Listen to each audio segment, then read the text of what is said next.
Et on a choisi, plutôt que de faire un topo sur ce livre,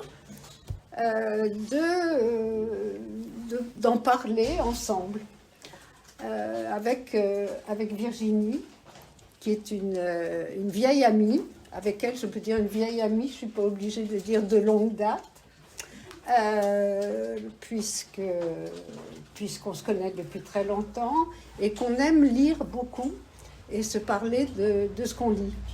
Et donc Virginie est une grande lectrice et très, très précise. Donc je suis ravie qu'elle m'ait fait l'amitié de bien vouloir parler de sa lecture, ou plutôt de me faire parler à partir de sa lecture de ce livre. On attend un petit peu, il y a des gens encore qui arrivent.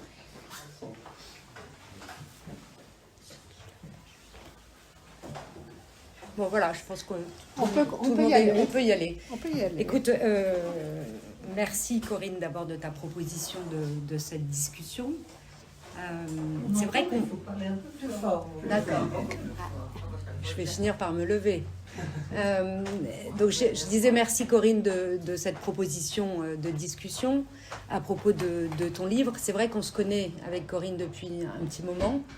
Et c'est vrai que j'ai eu l'occasion du coup de lire pas mal de tes écrits, tes travaux de recherche notamment, la thèse que tu as faite sur la documentation artistique et ses implications, ton livre En déplacement, qui était déjà un déplacement effectivement au niveau de la forme, puisqu'il y avait tout ce travail de recherche notamment sur les Juifs en Hongrie et en Roumanie. Et donc ce nouvel ouvrage, dont on peut dire que là on a une autre forme encore, parce que c'est vrai que c'est un roman, un vrai roman, si je peux dire, et qui nous tient en haleine. Enfin, en tout cas, moi qui m'a tenu en haleine de bout en bout, et je crois qu'on est quelques-uns à l'avoir lu dans la salle et avoir ressenti la même chose. Voilà, donc c'est en plus d'un roman, un roman qui aborde beaucoup de facettes, et on va en discuter, on va y revenir, mais peut-être qu'on peut commencer par le titre, puisque Truth or Consequences, ça sonne déjà de façon un peu incongrue. Donc, est-ce que tu peux nous en dire plus sur ce titre, Corinne ? Très, très certainement. Alors, bien sûr, tout le monde a compris, Truth or Consequences, c'est tout simplement la vérité, sinon ça va vraisemblablement mal se passer. C'est un titre donc à la fois cocasse et menaçant d'une certaine façon, mais surtout, dès que j'ai entendu ce nom de ville, puisqu'il s'agit d'une ville, j'ai été tout à fait harponnée, plus qu'accrochée même, et je me suis demandé tout de suite comment en sont-ils arrivés là, puisque vu d'ici, ça paraît très, très invraisemblable.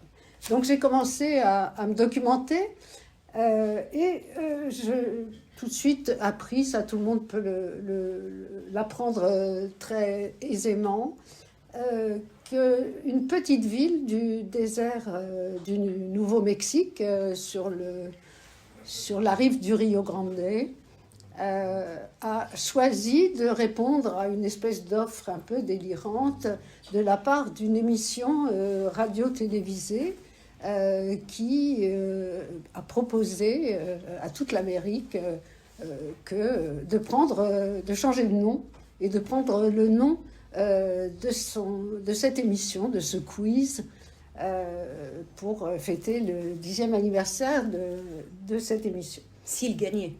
Non, il y avait une histoire de jeu. Non, il n'y avait pas d'accord. de jeu.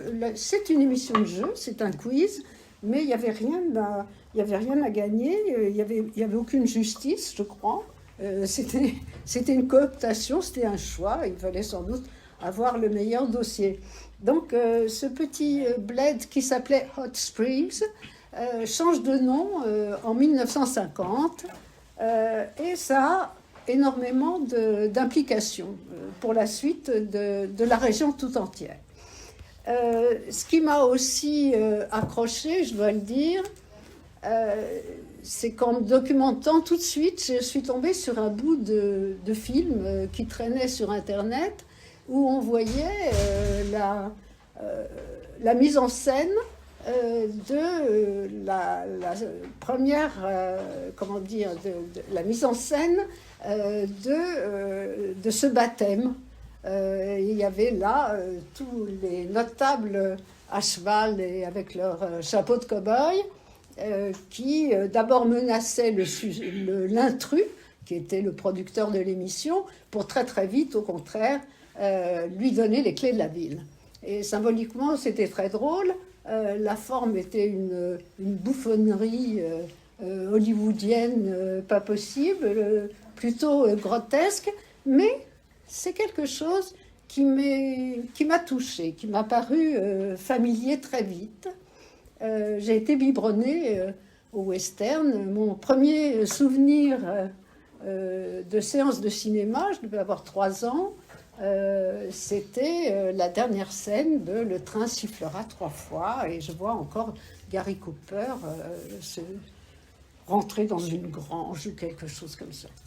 Donc je sens qu'il y a quelque chose qui m'accroche, y compris dans le grotesque que je peux saisir de cette mise en scène. Donc je me renseigne aussi sur à quoi ça ressemble ce jeu, ce quiz sur scène à l'époque. Donc je consulte beaucoup de photographies et là aussi quelque chose résonne chez moi, c'est-à-dire c'est du spectacle tout à fait balourd, la franche rigolade, pas très finaux, c'est le moins qu'on puisse dire, machiste à souhait, tout à fait dans le jus de l'époque. Et ça aussi, c'est quelque chose d'une culture populaire que je connais au début des années 50. Et donc je réalise que Truth or Consequences et moi, nous sommes de la même génération, nous avons le même âge et il y a un fond culturel qui résonne en tout cas. Et le deuxième déclencheur, ce qui m'a accroché aussi, pour que je décide que mon roman prendra place à Truth or Consequences, c'est une vision que j'ai grâce à Google Earth. Et alors voilà, je voulais vous lire un petit passage voilà. sur cette découverte au travers de Google Earth, donc la carte et le territoire, comme tu l'appelles, ça, j'aime beaucoup la référence. À une distance négligeable du nom intrigant, un paysage a surgi et s'est imposé par sa stupéfiante étrangeté, un comble d'exotisme. Une éclatante flaque turquoise tirant sur l'émeraude signalait un lac allongé, serti de dentelles blanchâtres. Le joyau liquide, assorti à chaque extrémité d'un ruban étroit, était environné d'une masse crayeuse qui pesait d'un temps géologique indéfini. Faute de référent terrestre, je le qualifiais de paysage lunaire. L'attrait fut immédiat, pourtant aux antipodes de mes penchants pour l'urbain. Oui, c'est vrai. C'est vrai. Ça aussi, ça a été une accroche formidable.